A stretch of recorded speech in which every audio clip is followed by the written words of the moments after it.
tayo hindi pa tayo nagkakausap, hindi pa tayo nagkakamukhaan. Pero salamat naman at kayo nakarating sa aming lugar. Ako ay nagpapasalamat sa inyo. Lalong-lalo na sa aming mga gusto. Kung bakit nakarating ang taong hindi na ako kilala. Pero ngayon ay na silang nagpakilala, ay maaring kilala na nila. Yung po lamang ang aking masahe. Ayan, maraming salamat po Mayor Stan. So ngayon po talaga ay Iyan po ang tinatawag na dito na mayor. Ano po? At pinapakilala ko din po upang bigyan po tayo Tumatayong ng mayor isang sa mensahe. kanilang Si community ng Mayor ating Jose kapatid na Braisan po ang ating Mangyan dito sa minority Occidental leader Mindoro. ng buong Lanas or Balansay community po, Barangay Balansay. Ano po? Palakpakan po natin si Mayor Jose Braisan. So yan, dalawa pala yung tumatayong mayor na dito sa ating kapatid na Mangyan sa Occidental Mindoro. So pakinggan natin ang mensahe ng pangalawang mayor ng ating mga kapatid na Mangyan dito sa Occidental Mindoro. Hiningyan natin siya ng mensahe. So yan na po, magsalita na po ang kanilang tinatawag na mayor. Hindi po. Ako nga po ang leader ng mga katutubo sa Barangay Balansay. Una po, ako po ay nagpapasalamat sa ating lahat kasi po tayo po ay nagsama-sama sa Sitio Tanag. Ako po ay sunod ng sunod kasi nakikita ko na may sasakyang umaahon. Naisip ko po na karapatan ko lang po na makita, malaman kung ano po iyon. Salamat po at muli. Ang masasabi ko, salamat sa inyo, sa hanay ng aming mga guro na masisipag. Sir, salamat po sa inyo, ma'am, sapagkat sa hinaba-haba ng inyong serbisyo, kayo po ay nagtitiyaga. At ako rin po ay nagpapasalamat. Nakikita ko po na sa pamamagitan ng inyong panguna, ang aming pong mga bata ay may natututunan po. At nakikilahok na rin po sa laro ng Katagalugan. Siguro nakarating na rin ang mga estudyante sa nasyonal. Salamat mga guro. At ganoon din po, salamat po sa sa mga bisita, ang Eagles po. Ito po siguro ay isang samahan kung saan ay nagpapalakas ng loob ng aming mga kabataan sapagkat alam nila na hindi lamang ang mga guro ang nagmamalasakit na para sila ay makarating sa anumang kanilang mga pangarap sa buhay, kundi ang samahang Eagles ay handang tumulong, magpalakas ng loob at para marating ang ating mga pangarap, mga bata. Pahalagahan ninyo kung ano ang inyong nakikita at kung ano ang itinuturo sa inyo. At ang mga bisitang ito ay kaya nakarating dito ay para palakasin at pagtibayin ang ating paninindigan na kahit tayo ay mga katutubo, tayo ay may karapatan din ng mangarap. At baka balang araw isa sa inyo ay maging membro din ng Eagles at mararanasan din ninyo kung gaano ang ibinibigay na tulong at pagpapahalaga sa mga kabataan. Salamat po sa aming mga bisita.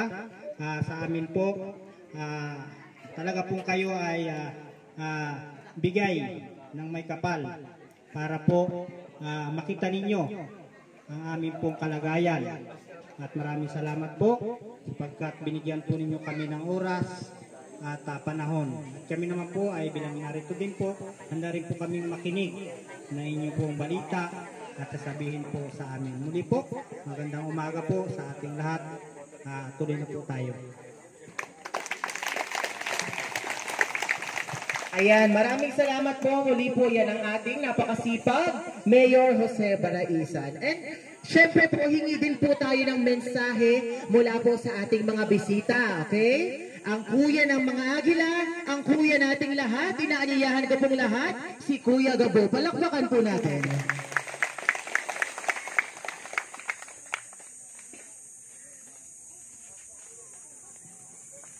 Okay, magandang umaga sa inyong lahat, sa aking mga kasama sa Mamburao Bikers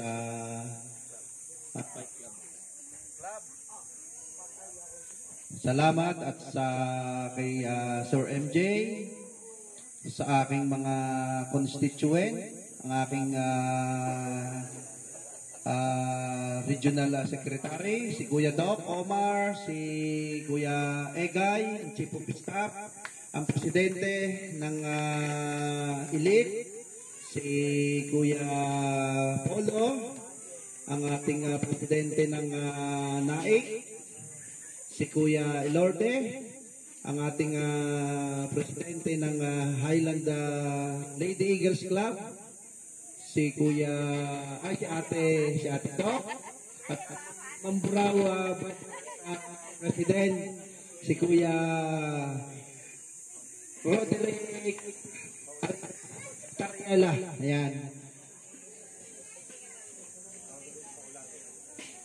Heck President, and si Kuya Doc, of course. At sa mga namumuno dito sa Tanag, no? Maraming salamat po sa inyong pagpapaunlak sa aming munting bagay na unang-una ay aming pong maibibigay sa inyo. At pagpasensyahan nyo po muna at bayaan nyo po at sa susunod ay babalik po kami. No?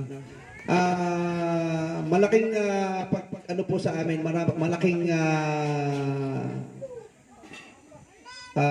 pagkakataon po na kami po ay makapaglingkod at makapagbigay tulong sa inyo dito sa Tanag, Lanas, Mamburao, Occidental Mindoro. Ang amin pong samahan ay buong pusong nagpapasalamat din dahil kami po inyong tinanggap ng maluwalhati at bukas puso na pagtanggap ninyo sa amin.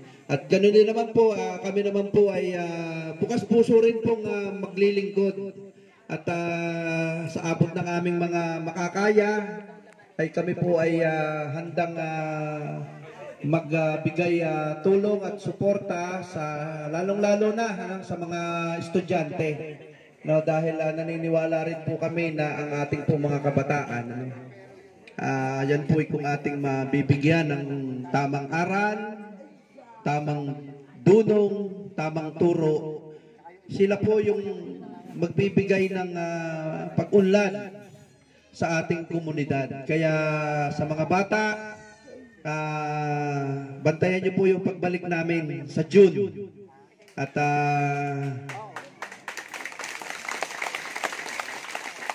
mas siguro mas maganda-gandang pag ano natin sa June. Kahit tagulan yun, pupunta kami rito basta hindi na ulan.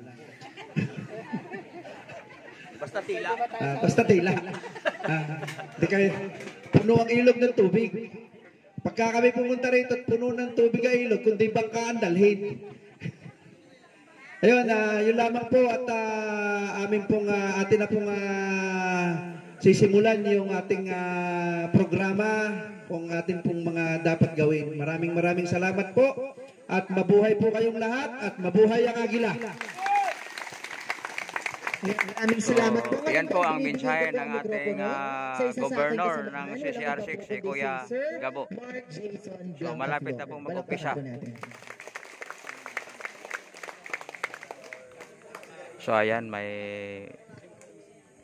bigay pa ng mensahe yung isang guro dito sa kanilang community. Isang mapagpalang umaga po sa ating lahat, sa ating pong mga bisita, sa Fraternal Orders of Eagle, Fraternal Order of Eagles, sa ating pong Mamburao Bikers Club, Mamburao Bike Club Association, sa mga leader po ng Sitio Tanag at Barangay Balansay, isang mapagpalang umaga po sa ating lahat. So, palakpakan po muna natin ang ating mga bisita. Sabi nga po na hanggat may buhay, may pag-asa. Yan ang lagi natin tatandaan. So, hanggat po tayo ay nandito sa Tanag at kayo po ay malapit sa amin, malapit sa mga tao, asahan nyo po na palagi malaking tsansa na magkaroon ng bisita ang Tanag. Ano po? Sabi nga po namin sa inyo, ay papakilala ko rin po yung iba nating mga kasamahan dito po sa Tanag. Starting with our Sir Angel po. Ang po natin, Sir Angel Tamayosa. Si Sir Gregory po. Check. Yan. At si Sir Jan Arvin po yung bago nating sakot sakali na magka-teacher po. Ano. So kami po mula sa Tanag Extension Class ay ito po sa inyong lahat. So isa-isahin ko lang po muna yung ating mga bisita mula sa Fraternal Order of Eagles, Philippine Eagles Incorporation, ang Highland Eagles Club. Palakpakan po natin. Ang Cavite Upland Eagles Club, ang Highland Alfonso Eagles Club, ang Highland Elite Eagles Club, Highland North Fort Magsaysay Eagles Club, Highland Lady Eagles Club, Highland South Eagles Club, Highland Aces Eagles Club, Highland Tagaytay Eagles Club, Highland Tagaytay Elite Lady Eagles Club, at ang coordination po with Cavite Medical Society, at syempre po ang ating Mamburao Bike Club and Woodenatics. So, hindi lang po isa, dalawang grupo ang kasama natin ngayon. So isang patunay na, sabi nga po, napakahalaga ng edukasyon, number 1 po. Kasi alam po natin lahat, kung walang DepEd, kung walang education na nakapunta sa inyong sityo, ay talaga po sigurong imposibleng may makarating na bisita. Kasi kahit po kami nung una, first time po namin sa sityo na to.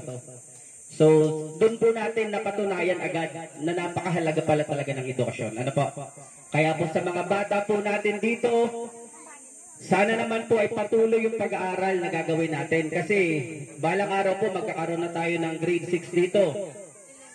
Ano po? Sa habang nandito po kami, asahan nyo po yung suporta ng society at ng mga NGOs po. Kasi sabi ko nga po, hindi po kaya ng school leaders, school teachers ang mga pagsubok sa mga ganito kalayong lugar. Kami po talaga ay nangangalap ng mga pwede po talagang tumulong sa ganitong kalayong lugar. At ngayon po ay tinugo ng ating panalangin, kaya po sana pasalamatan po natin at bigyan po natin ng malakas na palakpak ang Fraternal Order Eagles po. So ngayon pa lang po ay nagpapasalamat po kami 10 ng ating mga kasamahan na talagang sa pagpili po ng Sitio Tanag. At wag naman po sanang magtatampo yung ibang sityo kasi ang Lanas po ay mayroong 4 na sityo na mga learners po. So meron po tayong sityo Lanas, sityo Tuburan, sityo Sampaloc at ito pong sityo Tanag. So kung si Mayor Ote nandito naman po So ito pong sitio Tanag ang napili po ng ating mga bisita. So asahan nyo po na kung ano man po yung maibigay nyo sa kanila, yun po ay pangako po namin pag-aalagaan po namin ng mabuti. At ngayon pa lang po narinig ko po na parang hindi pa tayo nagsisimula, wala pang awarding na nagaganap. May narinig po ako na babalik daw po sila na June. O di ba? Hindi pa man tayo formal na nabibigyan o na pagkakalooban, may plano na ulit. So ganun po kabait ang Panginoon sa atin. So sana nga po may pastor na po tayo dito, may school na po tayo dito, may mga teachers na po tayo dito. Sana naman po ay yung ang dadagdagan natin ay yung talagang porsigido na makapag-aral at makapagtapos. Kasi ang hiling lang po namin dito bilang teachers nyo ay makatapos kayo ng kahit elementarya. At ang hamon naman po namin sa susunod ay sana naman po ay may makatapos ng sekundarya. Tama nga po, walang imposible. Malay po natin, isa sa mga batang yan, balang araw maging mayor nyo. Isa sa mga batang yan, balang araw maging kapitan ng barangay na to. So wala pong imposible sa panahon natin ngayon. Pero tandaan nyo po lagi mga bata, ang edukasyon ang kailangan nating pagtuunan ng pansin. So muli po, isang mapagpalang umaga sa ating lahat at maraming salamat po. So yan po ang mga mensahe ng mga leader po dito, ng mga teachers, saka leader ng mga kapatid nating Mangyan. at saka ng mga tumatayong governor at mga president ng At ngayon din po area. ay may mga dala po yung ating mga bisita, ano? So yung pangako po nila na magkakaroon po ata ng solar, ano po? So dala po nila ngayon yun. So ang hiniling lang po nila ay yung pagtatayo ng solar, ano? Yung solar na yun po, syempre iingatan nyo. Kayo po talaga ang mag-iingat doon kasi kami po, man po kami ang nakakasama nyo gabi-gabi. Makagalit ang asawa nyo. Tama? O, kaya kayo mag-iingat nun. Ano? Ang problema nito, pag may ilaw ng bahay, oo, baka hindi na hindi makagawa. Bakit? Ayaw ilaw. Oo nga pala, sorry. Si pagkagabi, papatayin. Yun po ang sinasabi ko. Kapag yung pala ang malaking problema nyo. Ano? Habagay nga, magbukas ang ilaw, di kita. Diyos ko, patay tayo nito. Ay di, pagdating po ng pasado alas 9, papatayin. Yung ilaw nga, hindi patabi. Ano po?